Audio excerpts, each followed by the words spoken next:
Karena kami ini keluarga sosialis gitu, jadi bapakku sama ibuku waktu aku kecil nggak dikenalin dengan agama. Waduh. Ibu itu keturunannya Raden Patah loh.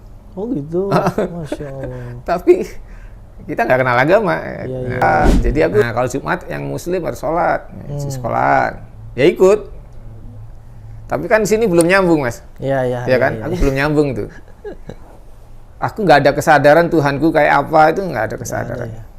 Jadi aku nggak nyambung. SMA gitu juga. Nah, ketika SMA itu aku mulai mikir-mikir tuh. Jadi gara-garanya aku pengen jadi dukun. Orang tua kita telah memberikan cintanya tanpa pamrih, yuk balas mereka dengan kebaikan abadi, yakni dengan berwakaf Al-Quran atas nama mereka. Wakaf sekarang, pahala selamanya.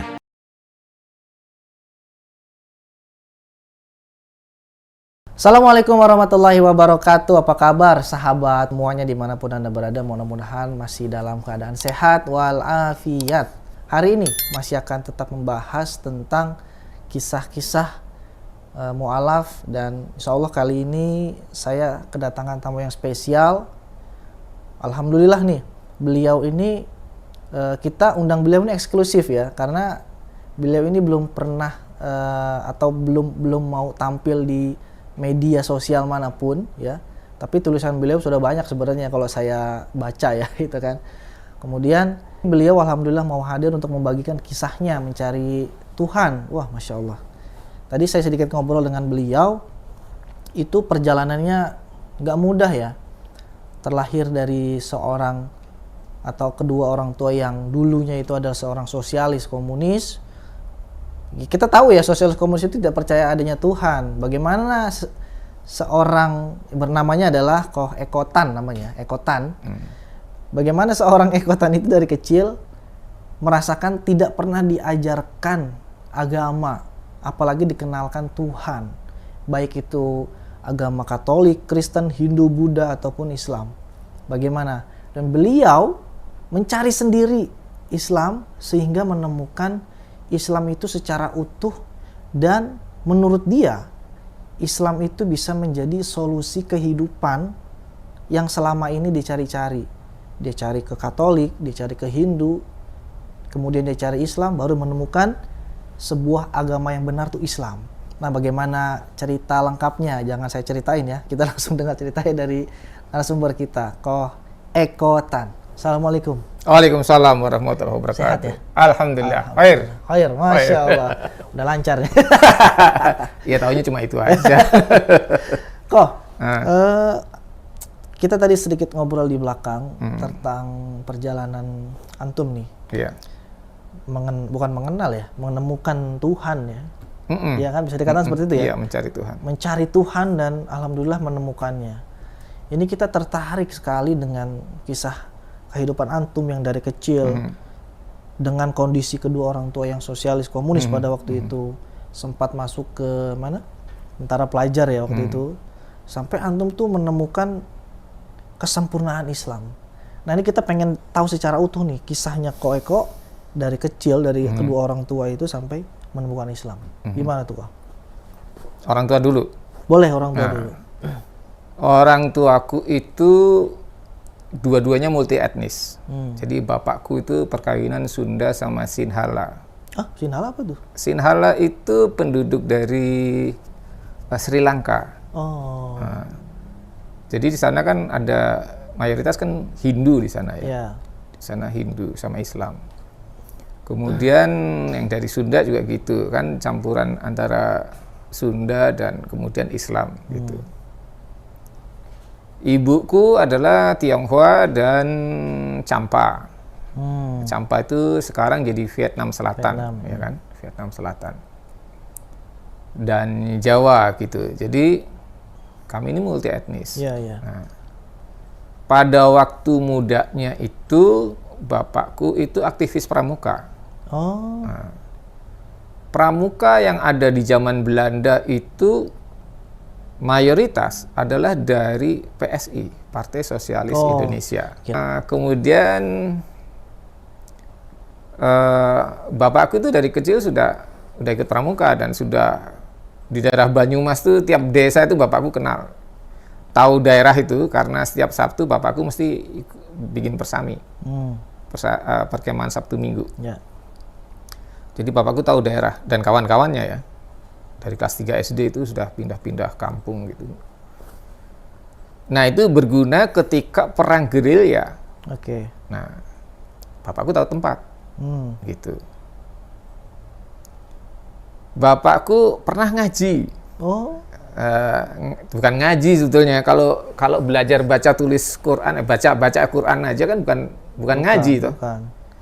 Karena dalam bahasa Jawa yang namanya ngaji itu bahasa Inggrisnya itu analisis.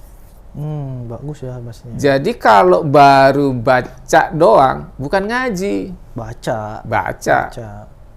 Kalau ikut taklim, majelis taklim nih diceramain, itu juga bukan ngaji. Ngedenger aja. Iya, jadi kalau dalam bahasa Jawa itu bukan ngaji.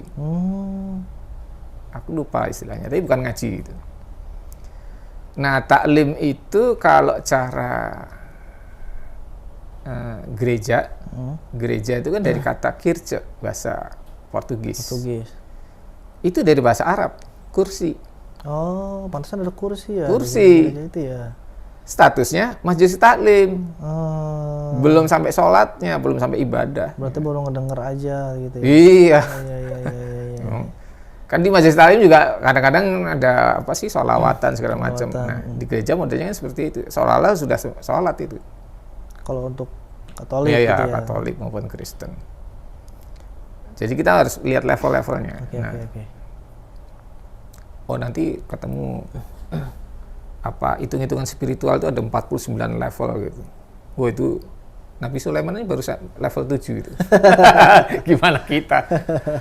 Orang tuaku ya kembali. Ibuku adalah anak seorang pengusaha batik di Jogja, Desa Wijirejo, Kabupaten Bantul. Itu adalah pencetus kemeja batik. Oh? Kemejanya ya tapi. Kemejanya. Cuma kalau kain kan udah lama ya. Kain batik sudah lama, udah ribuan tahun lah kira-kira. Terus kemudian juga kain batik bawahan itu kan sudah lama udah juga. Lama, betul. Hanya kemudian ketika diubah jadi kemeja, itu kan tahun 67 untuk ulang tahunku gitu.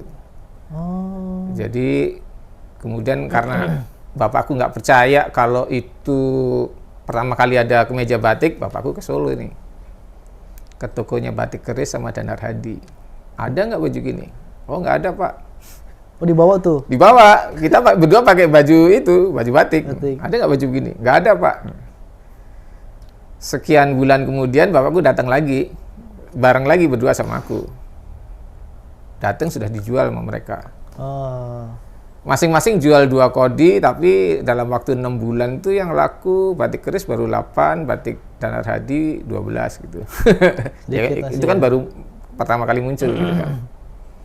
Nah, kemudiannya orang tahu bahwa kemeja batik itu dari Solo. Nah, Jogjanya mati tuh. Iya. Itu karena ibuku guru. Guru tata busana dan tata boga. Jadi tingkat SMK itu zaman dulu sudah sampai levelnya perancang busana. Oh iya. Pelajarannya begitu. Udah tinggi ya. Tapi kan sistem pendidikan di Indonesia lama-lama makin turun ya. Artinya diperpanjang di sekolah gitu. Nanti kita bicara 666. 666 ya. Nanti. 666 ya. Begini, atau sekarang aja deh. SD 6 tahun. Ya. Sekolah menengah 6 tahun. Ya. Sekolah tinggi sampai tingkat doktoral 6 tahun. 666 dong. Iya. Oke, terus ibuku tadi apa? Guru ya. Oke. Ibuku juga pramuka dan kemudian sama-sama bapakku dan ibuku ketika Indonesia merdeka sama-sama jadi tentara pelajar. Oke. Dari Brigade 17. Ibuku sama adik-adiknya, bapakku juga sama adik-adiknya gitu. Karena kami ini keluarga sosialis gitu, jadi bapakku sama ibuku waktu aku kecil nggak dikenalin dengan agama. Waduh. Nggak kenal. Ibuku itu keturunannya Raden Patah loh. Oh gitu. Masya Allah. Tapi kita nggak kenal agama. Iya. Jadi aku sebenarnya rada-rada nyesel juga waktu udah tua gitu ya. Ibuku nggak kenal agama ya, kacau sih. Nggak kenalin gitu ya. Nah. Terus SD itu masa kecilku kan aku pindah-pindah ya, dari lahir aku di Cirebon, kemudian setahun pindah ke Bandung, setahun kemudian pindah ke Pati. Nah di Pati ada peristiwa G30 SPKI itu, kita tertahan 10 tahun di situ. Ya Allah.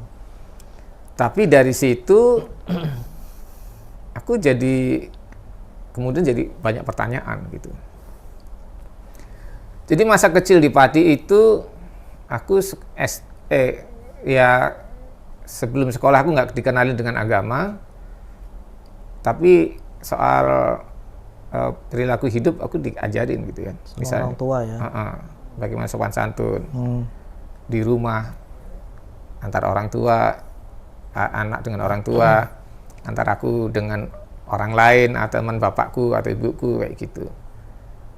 Terus etika lalu lintas gitu kan, suka jalan kemana-mana itu kan, jadi etika lalu lintas, tanda-tanda lalu lintas kita belajar, aku belajar gitu. Agama enggak. Nah dari peristiwa 65 itu aku ada, jadi pembantu ayahku, ibuku itu namanya Sutarto, orang Jombang atau orang Mojokerto itu. Nah terus pada peristiwa itu dia pulang. Oke. Adiknya nyariin. Oh, keceklek namanya. Iya. Kecelek. Jadi tuker ini komunikasi kan susah waktu itu ya. Adiknya datang, namanya Sutarman. Sutarman ini orangnya pincang. Kena polio apa ya gitu. Nah, terus si Sutarto ini nggak jelas ceritanya gimana, si Sutarman ditahan sama bapakku. Jangan pulang, udah kamu di sini aja. Ini kondisi lagi nggak beres gitu. Iya. Nah, jadi kalau kecil itu aku, kalau dia Jumatan, aku juga sholat Jumat. Ikut ya? Ikut. Nah, terus omku juga datang nih. Omku Katolik, datang. Sore-sore diajak jalan-jalan ke gereja. Terus si pembantu ini ngelihat intensif aku dibawa ke gereja itu sore-sore ya. Pembantu ini ambil langkah lain lagi. Dia jualan es, Bu, ini esnya saya yang jualin gitu. Dia keliling bawa termos itu, jalan keliling. Aku diboncengin, masuk ke musola. Di musola itu es dibagi-bagi ke orang-orang. Siapa mau es nih, bagi. Padahal dia yang beli. Dia yang bayar gitu. Yang penting aku dibawa ke musola gitu. Gitu. Nah terus tuh, TK aku masuk sekolah Katolik. Kan ceritanya orang tua pengen aku dapat pendidikan yang baik gitu kan. Yeah. Masuk sekolah Katolik. Sampai SD kelas 1 gitu. Aku ditanya sama si susternya gitu. Eko kenapa tidak berdoa? Oh saya Islam. Padahal ngerti Islam juga. Orang nggak ada pelajaran agama dari kecil kan. Oh saya Islam. Pokoknya asal beda gitu. Sampai sekarang masih gitu. Yang penting beda gitu. Nah, terus SD itu kelas 1 aku dibilang bandel gitu kan. Aku nggak naik kelas. Nggak naik kelas sama ibuku dikeluarin. Pindahin SD negeri di belakang rumah. Kalau tadi sekolah Katolik di sebelah barat rumah. Nah, ini di belakang rumah. Nah, di situ aku agak tertib tuh. Karena ada orang yang aku takutin. Ada premannya lah itu. Kelas 1 SD. Begitu aku naik kelas 2, aku yang jadi preman. Dia yang takut sama aku. Kelas 3, kelas 2 itu aku kemudian ikut pramuka di kabupaten. Karena rumahku sebelah sama kabupaten. Terus pembinanya adalah Pak Tukijo Hawi. Nah, dari situ terus siaran tuh di radio PTDI. Oh, PTDI. Sekolah Islam itu ya, Perguruan Tinggi Dakwah Islam ya. Iya, betul. Di Pati. Nah, Di situ terus ikut pramuka sampai aku SD semuanya sampai di Jogja itu kan, kemudian pindah Jogja. SMP pramuka sampai lulus SD. Siaran di radio PTDI, di Jogja siaran radio juga kelas 5 SD. Terus habis itu udah bubar. Aku SMP terus di Purwokerto. Jadi SD aku kelas 4 sampai di Pati itu sampai kelas 4, terus pindah Jogja 2 tahun. Dari Jogja pindah Purwokerto. SMP-nya aku di Purwokerto sampai selesai. SMA ke Jakarta. Gitu.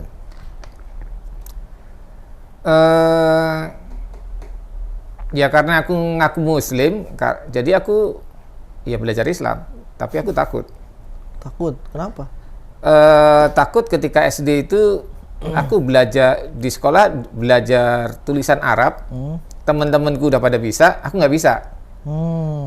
Begitu pindah Jogja, alhamdulillah itu kan. Sekarang begitu ngomongnya. Wah, aku demen banget. Wah, pindah Jogja beres dah udah. Di Jogja ini ternyata juga sekolahnya nggak, pelajaran agama Islam ada nggak ya? Aku nggak ngerti deh. Sekolah negeri bukan? Sekolah negeri. Negeri. Tapi aku nggak berasa deh. Ada pelajaran agama Islam apa enggak itu? Lupa kali. Lupa. Tapi kalau di Pati aku ngerasain ada pelajaran agama Islam tuh baca tulisan Arab gitu kan. Dan aku nggak bisa. Aku mendingan kabur ke Jogja.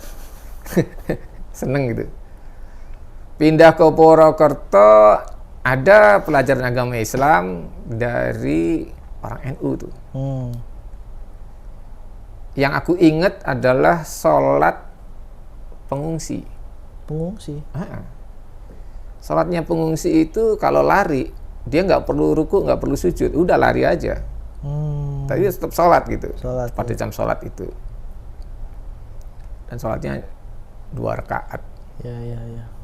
Perang juga gitu. Cuma itu aja yang aku ingat. Terus disuruh sholat. Nah, kalau Jumat yang Muslim harus sholat, di sekolah. Ya ikut. Tapi kan di sini belum nyambung, Mas. Iya kan? Aku belum nyambung tuh.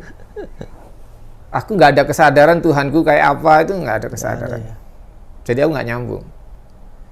SMA gitu juga. Nah, ketika SMA itu aku mulai mikir-mikir tuh. Jadi gara-garanya aku pengen jadi dukun.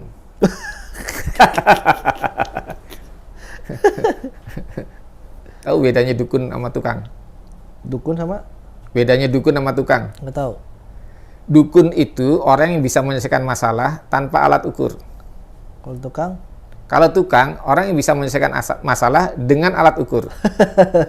Tukang jahit ada alat ukurnya, tukang bangunan ada alat ukurnya, ya kan? Kalau dukun nggak ada tuh. Oh, dukun nggak ada alat ukurnya. Tapi sekarang udah mulai, dukun bayi itu ada alat ukurnya, Mas. Oh, bukan 1, oh bukan 2 gitu. Ada alat ukurnya sekarang. Dulu nggak ada. Modern ya. Dulu nggak ada. Sebelum masuk ke sekolah kebidanan nggak ada. Nggak ada. Ya. Gitu. Terus juru mudi itu orang yang menggunakan 2 kemampuan tadi. Ya. Kemampuan dukun dan kemampuan tukang. Jadi misalnya arus laut kecepatan sekian, arus angin kecepatan sekian. Ya. Kapal Ini supaya bisa jalan ngelewatin arus begitu, bagaimana? Nah, itu feeling ikut main. Gitu. Ya. Nah, itu juru. Nah, kayak gitu.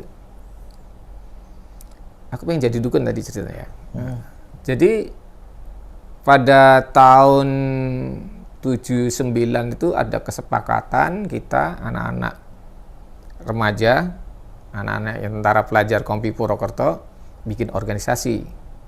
Karena di luar itu banyak tawuran. Jadi kita dikoordinir supaya kita nggak terlibat sama yang lain-lain. Bikinlah namanya Remaja Mas TP. Apa tuh? Remaja anak-anaknya TP, tentara pelajar. Tentara pelajar. Jadi dulu di Kompi Purwokerto itu di daerah gerilya itu dipanggilnya Mas TP. Mas TP. Ya. Kalau tentara TNI dipanggilnya Mas Tentara. Mas Tentara. Mas TP. Ini yang tentara pelajar dibilangnya Mas TP. Terus pada waktu napak tilas, kita punya istilah sendiri namanya jelajah medan, menjelajahi medan pertempuran orang tua, gitu kan. Jelajah medan, kami di rute acara pertama itu dari Tegal ke Cilacap, dari Bantar Kawung ke Lumbir, biasanya Bantar Kawung ke Lumbir, desa Lumbir. Jadi pada etape ketiga kita dibikin 3 etape. Etape ketiga itu paling dekat, cuma 25 km atau 15 km gitu. Kan lewat gunung masih masalahnya. Gunung tuh begini ya, miring gitu. Ini jalan setapak. Ini gunung nih dari sini ke sini. Itu kalau dipegang kayak bedak, Mas. Tanahnya. Jadi kalau salah jalan, Meleset. iya, Jatuh. dan itu ratusan meter ke bawah. Iya. Bisa dibayangin bagaimana gerilya orang tua kita dulu. Iya. Ih, dahsyat banget itu. Iya. Nah, terus menjelang pos terakhir itu ada kesurupan, Mas. Kesurupan. Banyak. Jadi waktu yang masuk itu bilang mau masuk ke 21 orang, baru masuk ke 7 udah ditutup duluan. Nah, ini tuh Pak Di Yunadi. Nah, Pak Di Yunadi rumahnya itu dekat Bumi Ayu sana, orang tuanya. Tutup. Nah, terus ada orang, kan aku sebelumnya bagian logistik ya, di acara itu. Jadi aku yang bagi makanan tuh aku. Tapi terus kemudian aku juga ngecek orang-orang kan, karena aku ngecek dari rumah ke rumah. Terus aku disuruh nunggu pasien terakhir tuh. Aku tungguin. Pakai gelas, di situ ada 3 lembar sirih dan 5 butir beras. Aku nungguin sampai pagi, Mas.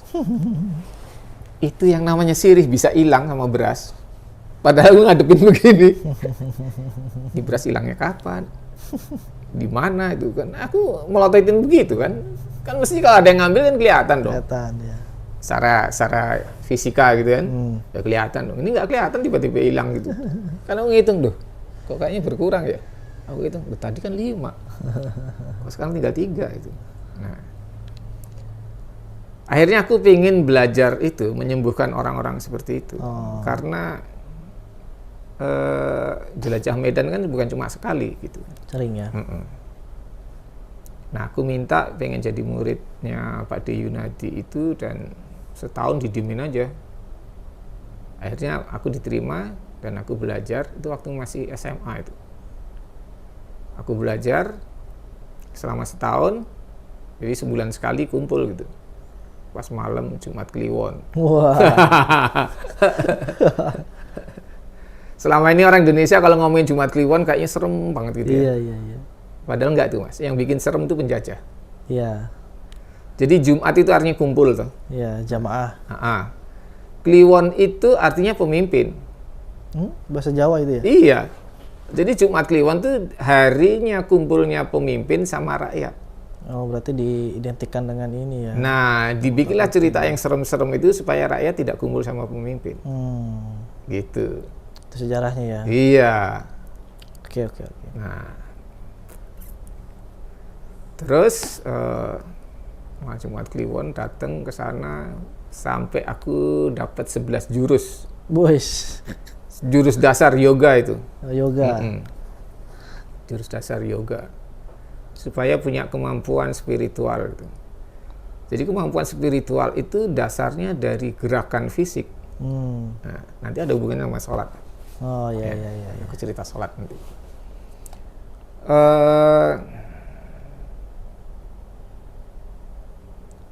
Sudah setahun, aku ke Bogor. Ke sepupunya bapakku. Namanya Muhammad Subekti. Istrinya itu Ibu Sukarsah, adalah guru SMP Negeri 1 Bogor. Nah, Begitu nyampe ke sono sama aku manggilnya Bude Bekti gitu ya. Jadi di Remaja Mas TP itu ada kesepakatan manggil orang itu Pak D sama Bude, manggil orang tua gitu ya. Manggil orang tua kita itu Pak D sama Bude. Dilarang manggil Om sama Tante. Udah larangan keras tuh. Larangannya satu lagi, dilarang pakai baju loreng.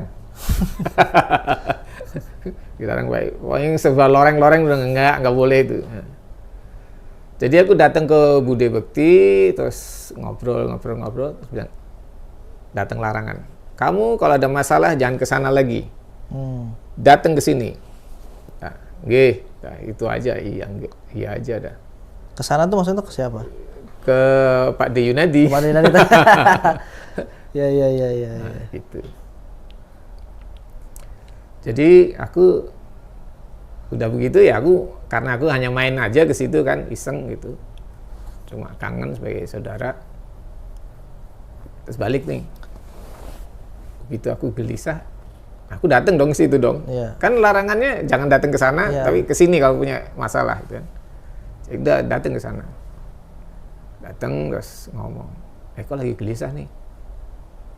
Obatnya apa ya? Oh, bilang aja itu ya salam. Berapa kali? 5.000 kali. Hah? 5.000 kali? Banyak amat 5.000.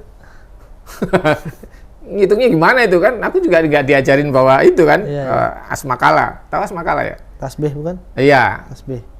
Nah itu yang agak bikin bingung tasbih itu. Tasbih itu kan kalau kita ngomong tasbih itu ya, subhanallah yang harus kita ngomong. Tapi kalau itu dibilang tasbih itu kan jadi masalah. Alatnya namanya apa? Alatnya namanya asmakala. Asmakala ya. Iya. Alat hitung gitu ya. Bahasa Sanskerta. Sanskerta ya. Kalkulator lah. Betul.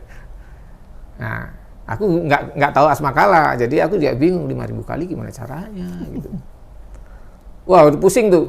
Berhari aku diem aja, nggak ngerti aku gimana caranya.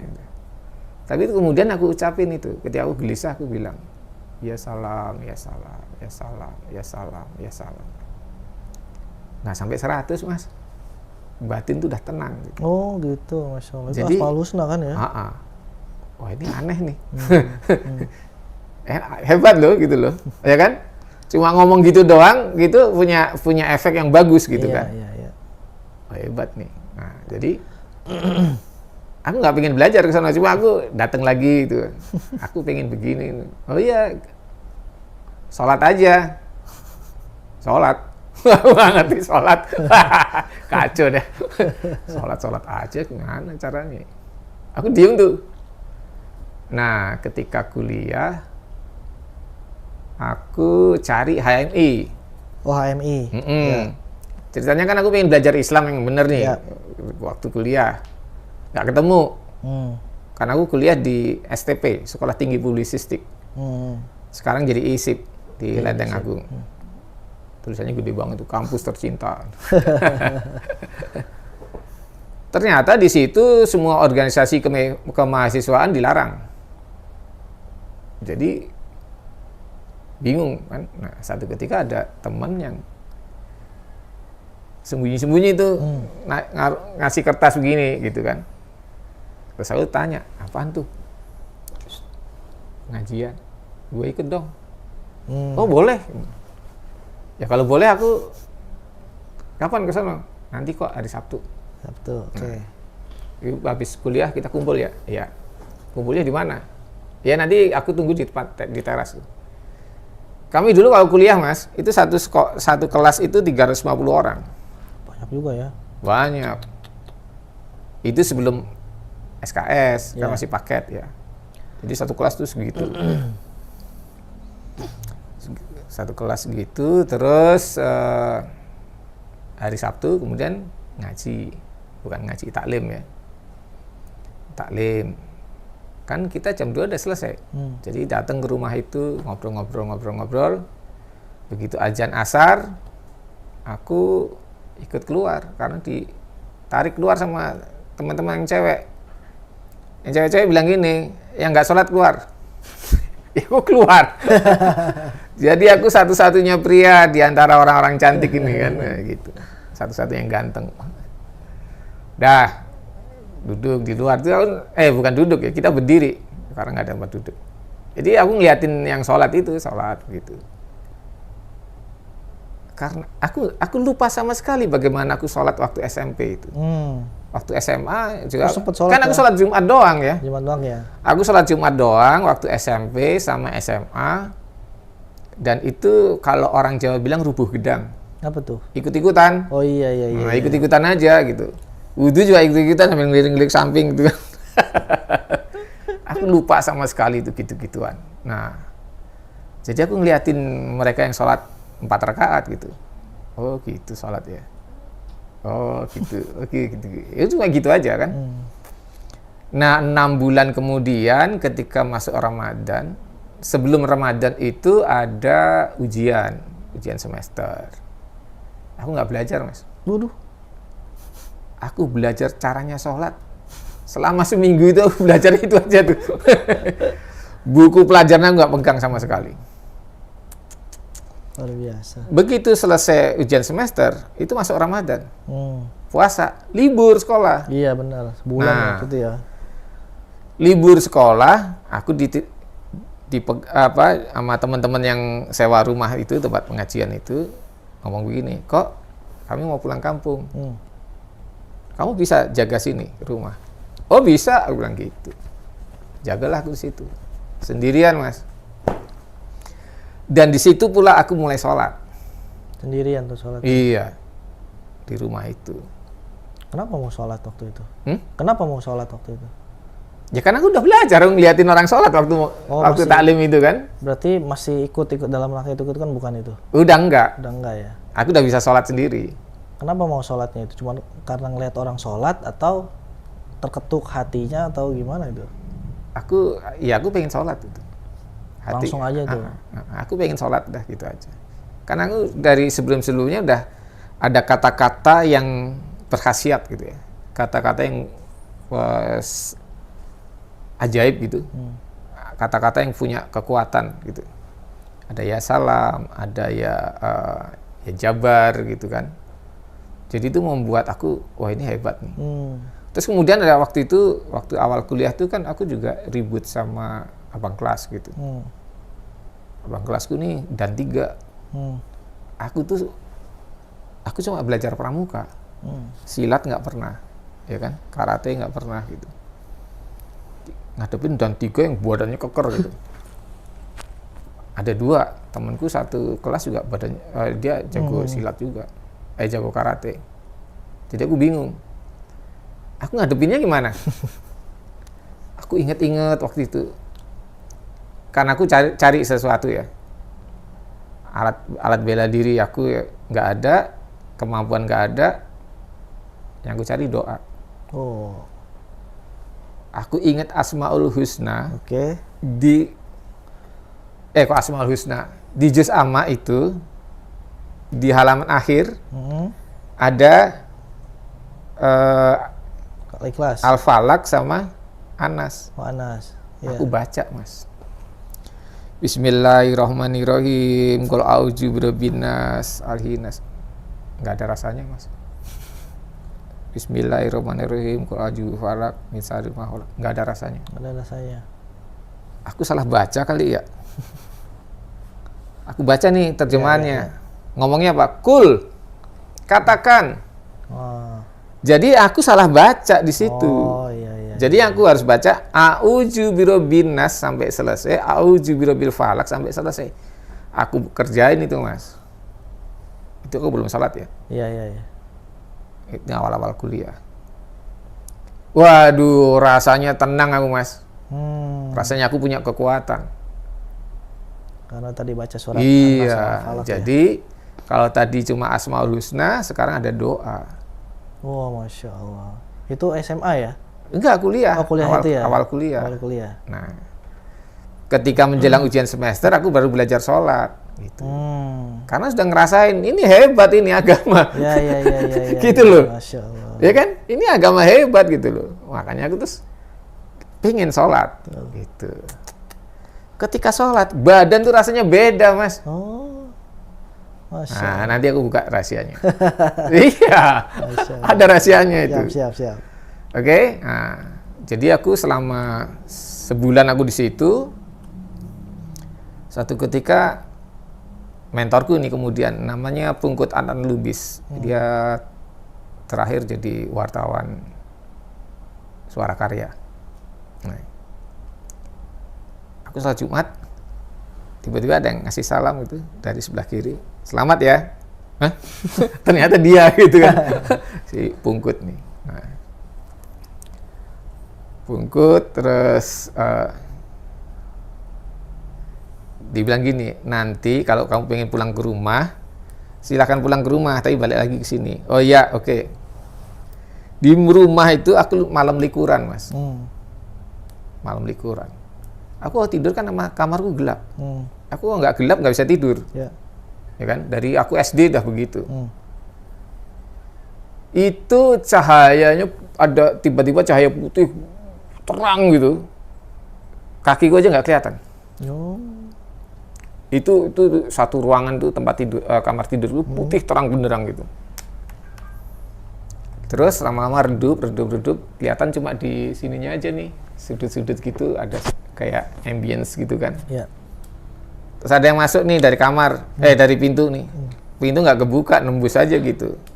Kayak Pangeran Diponegoro kayak itu apa, Imam Bonjol gitu, masuk pakaiannya seperti itu. Terus bangunin aku.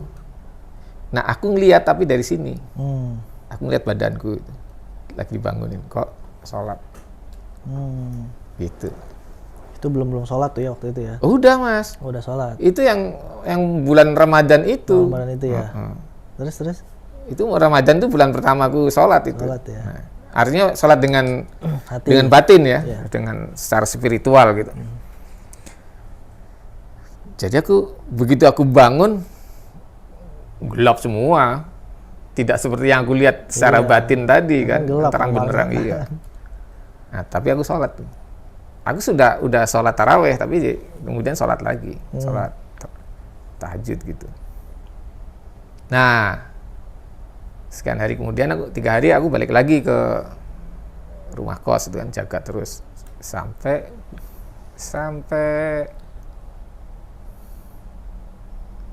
sholat Id. Nah, selesai itu teman-teman kumpul wawancara sama aku. Kok apa yang lu rasa di rumah itu? Iya. Nggak ada apa-apa, biasa aja. Nggak ketemu hantu? Enggak. Emang kenapa? Jadi teman-temanku yang di situ itu pada ketemu hantu, Mas. Oh. Ya. Aku aja yang enggak. Sendirian loh. Sendirian. Mereka rame-rame ketemu hantu. Ya. Gitu loh. Jadi rupanya memang aku ditutup sama nenekku. Nenekku ini dulu Buddhis. Tapi kemudian dia yang mengenalkan aku Asmaul Husna. Tapi masih dalam keadaan Buddhis tuh? Enggak? Enggak juga, karena dia kemudian terus ya banyak mengenalkan Islam ke aku. Kok padahal kan Buddhis ya? Ya dulunya Buddhis, dulunya. yang aku tahu dia dulunya Buddhis. Tapi kemudian jadi Muslim dan banyak amalan-amalan, doa-doa itu dari dia gitu. Misalnya bismillah 21 kali sebelum tidur gitu kan. Iya. Terus apalagi banyak yang kemudian ketika beliau kasih ke aku nemu di Quran atau di buku hadis gitu loh. Karena kemudiannya kan aku beli buku hadis gitu. Iya. Kemudian juga aku punya Quran gitu. Nah, seperti itu. Ketemunya dari situ. Dari situ ya? Jadi yang nasihat-nasihat yang beliau kasih ke aku itu aku dapat terbuktinya karena ada Quran sama hadis itu. Iya. Nah, kemudian si Pungkut ini juga yang ngajakin aku ikut pengajiannya HMI. Masuklah di komisariat, rayon PGT, Petamburan, Grogol, Tomang. Nah, masuk situ. Awalnya sih masih ngaji di Lenteng Agung. Tapi kemudian ada yang ngajak aku jalan. Anak Cijantung, anak tentara. Kok ikut gue yuk? Mana? Udah jalan-jalan aja. Ya udah gitu. Jadi HMI waktu itu terbelah dua, Mas. Ada HMI yang pro Pancasila, ada yang anti asas tunggal Pancasila. Nah, aku diajak nomenin yang anti asas Pancasila, asas tunggal ya, anti asas tunggal Pancasila. Kita tidak nolak Pancasila, yang kita tolak adalah asas tunggalnya itu. Dan itu mainannya Amerika itu, mainannya Amerika untuk jatuhin Soeharto. Iya. Ada 3 poinnya, bahwa asas tunggal Pancasila, bahwa pembangunan nasional, dan mengangkat kembali Soeharto jadi presiden. Oke. Nah, ada yang aneh pada tahun 1987 itu diumumkan oleh pemerintah hari ini akhir Ramadan, lusa Idul Fitri. Kok gitu ya? Jadi habis akhir Ramadan ada tanggal 0 Syawal. Itu aku mulai ngerasa aneh-aneh itu di situ. Oh, ini ada yang aneh ya, gitu, dengan pemerintah kita. Gitu. Jadi aku mulai kritis. Kok pemerintahku begini ya, gitu. Nah, kayak gitu. Pencarian Tuhan. HMI. Terus apa lagi? Nah, kemudiannya aku ikut majelis zikir. Majelis zikir, aku cari itu. Oh, bentar, aku ngaji dulu.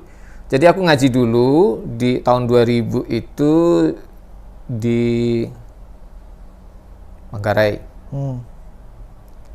Di Manggarai. Di Manggarai itu aku dimarahin sama ustazahnya. Dia bilang, kamu nih setan ya.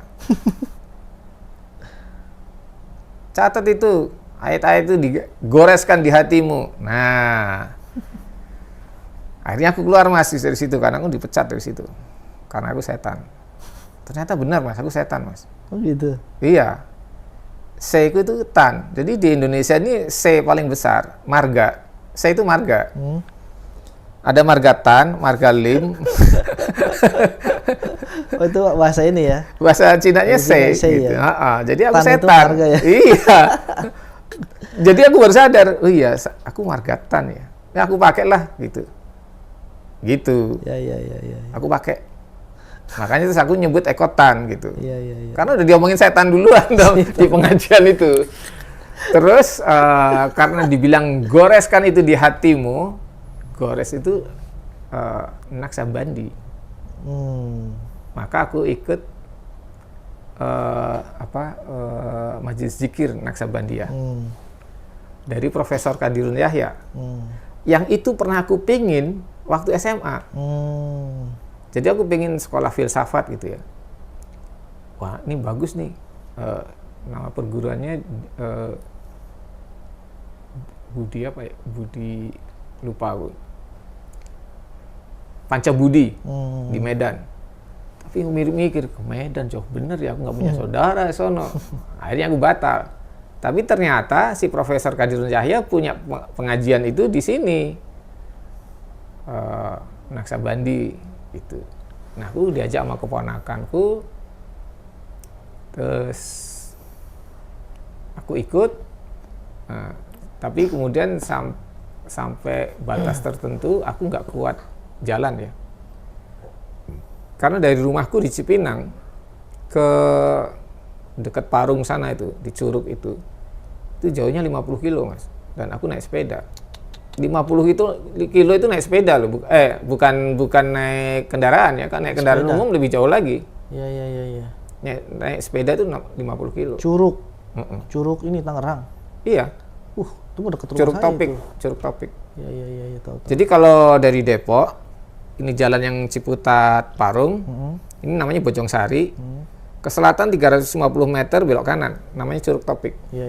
Nah, ke dalam juga sekitar setengah kilo kali.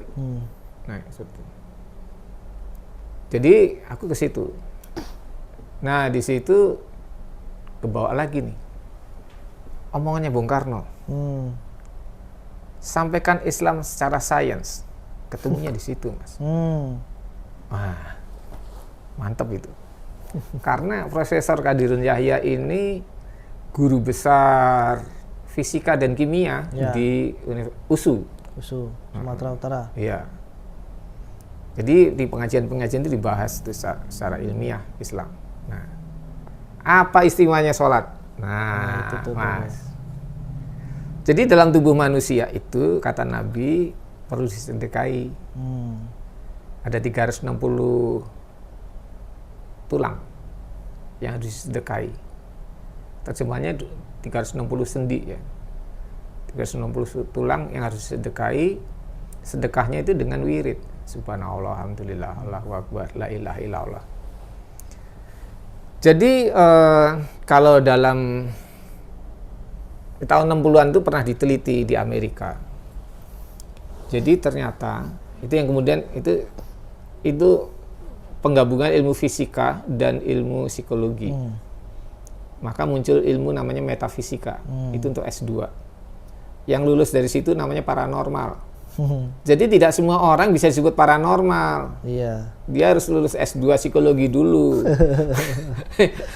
Berarti yang itu dukun ya? Nah, di Indonesia kalau dukun dibilang paranormal gitu kan. Belum tentu juga gitu loh. Ini kan kacau di Indonesia nih. Ya, jadi tubuh manusia ini kan ada listriknya. Ya, betul. Besarannya 0,8 volt. Salurannya ada lewat saraf. Nah, saraf itu punya pintu keluar. Ya, ada 360 di seluruh tubuh kita. Nah, pintu keluarnya itu dia listriknya memancarnya begini, dia muter gitu. Kayak jadi muternya begini terus. Tapi dia juga goyang-goyang begitu. Dan itu punya kutub utara, kutub selatan. Ya.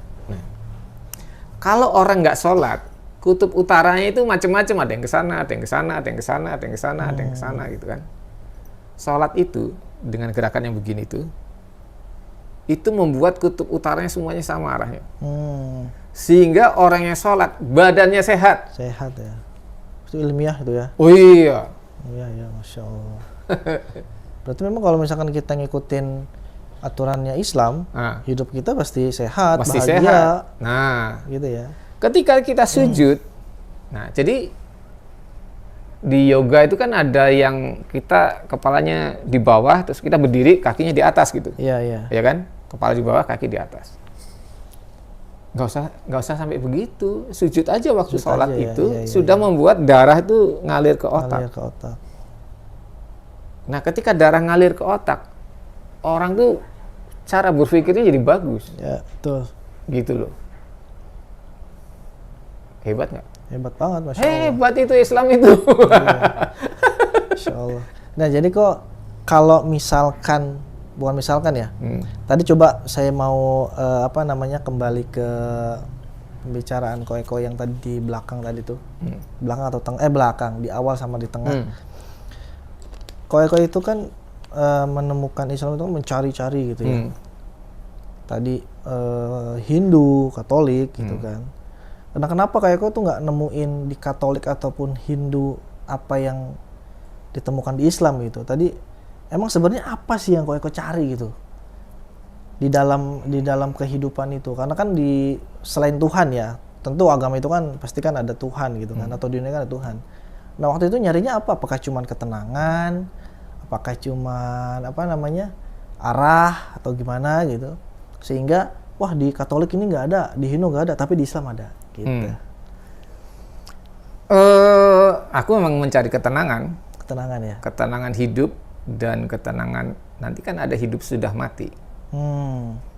Aku tahu itu karena gaul aja, karena ngobrol-ngobrol gitu kan. Dari kecil juga ngobrol sama orang kan banyak gitu, sama teman-teman gitu. Nah, ada teman yang Islamnya bagus, ada teman yang Kristennya bagus gitu kan. Nah, di situ kan kita juga nyari-nyari gitu. Dari pencarian tuh orang tuh yang enak tuh hidup tenang. Karena orang Jawa, orang Cina itu hidupnya tenang-tenang. Yang bisa bikin tenang apa? Yang bisa bikin tenang adalah filsafat hidup. Filsafat hidup. Nah, filsafat hidupnya dari mana? Dan filsafat hidup itu ada awalnya, ya kan? Awalnya adalah Tuhan yang ngasih filsafat hidup itu. Nah, ketika aku baca atau ngobrol soal agama dan aku tidak menemukan filsafat hidup yang pas gitu, aku mundur, Mas. Dari awal aku udah mundur. Ini kok orang ngomongnya nggak pas buat aku.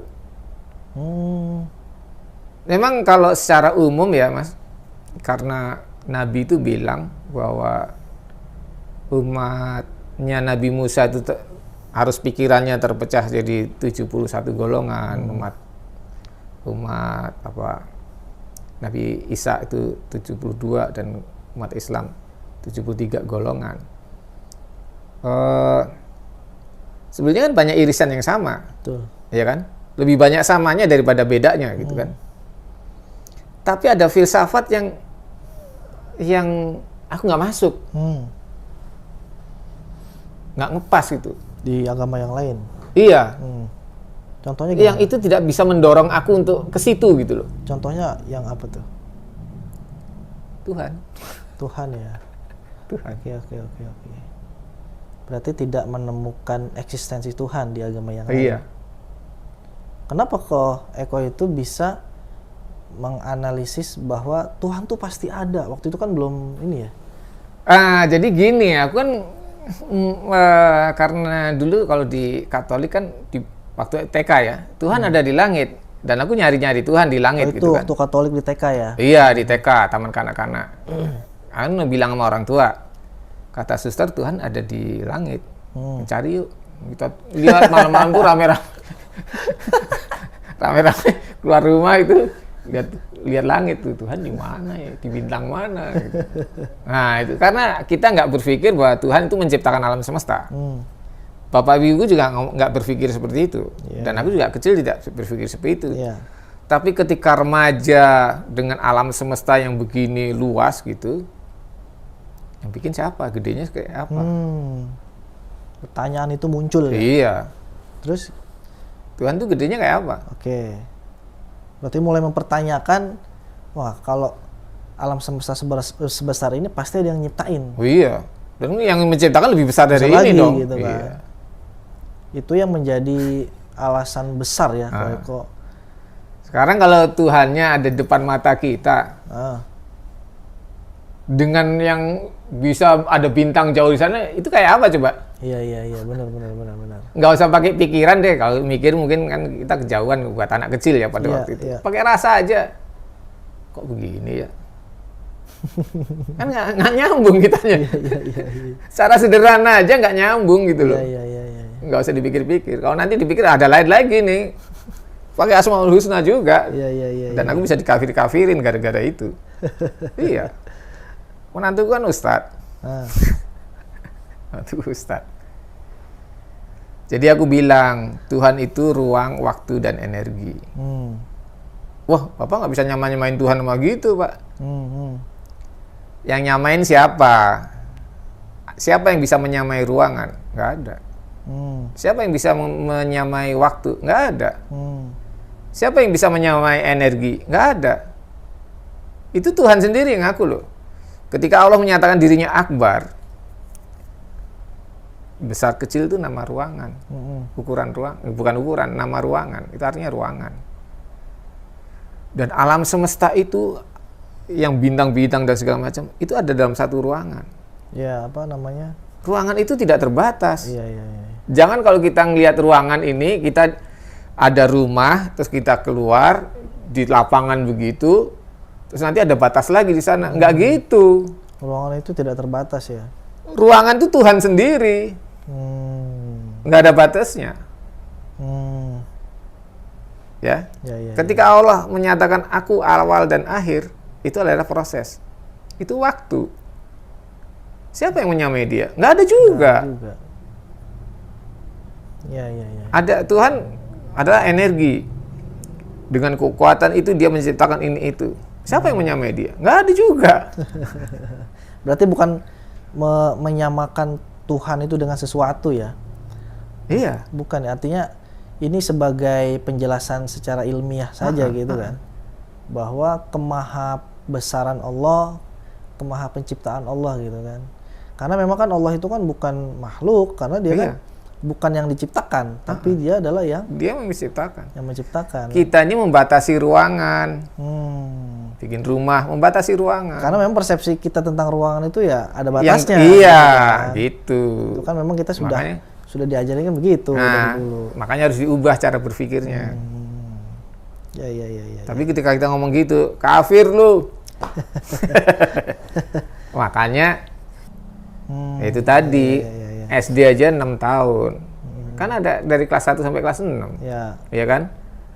Dulu aku waktu kelas 1 SD, aku belajar 1 tambah 1, 2, 2 tambah 2 ini kan main-main. 1 tambah 1, 2, 2 tambah 2, 4, 4 tambah 4, 8. 8 tambah 8 bingung. Padahal udah sampai 20-an tuh aku ngitung.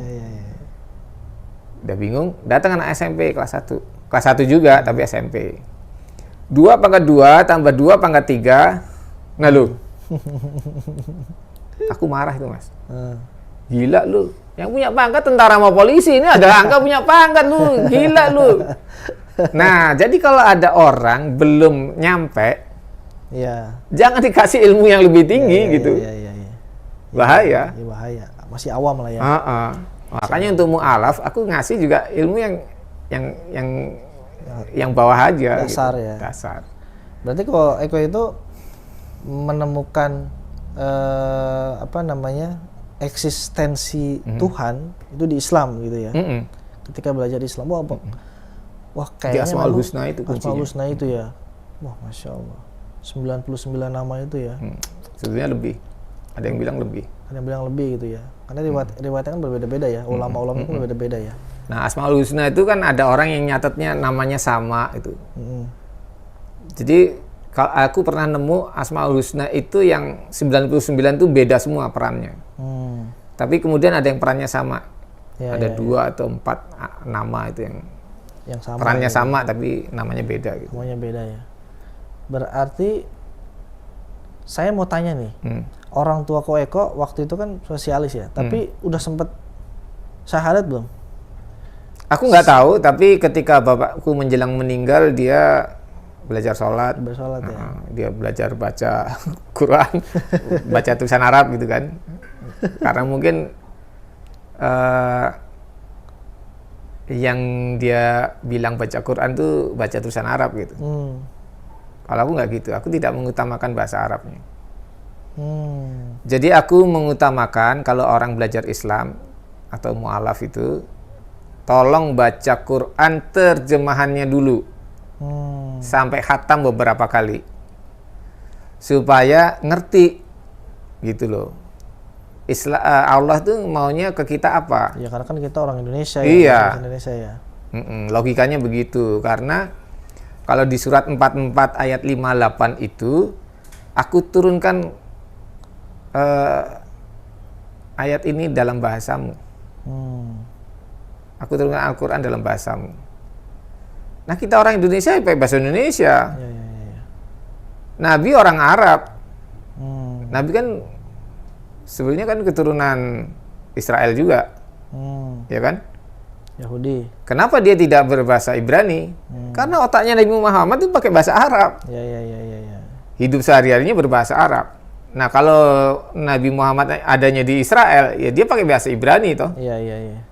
Dan itu yang diharapkan orang-orang Bani Israel bahwa agama berikutnya itu pakai bahasa Ibrani dan ternyata enggak.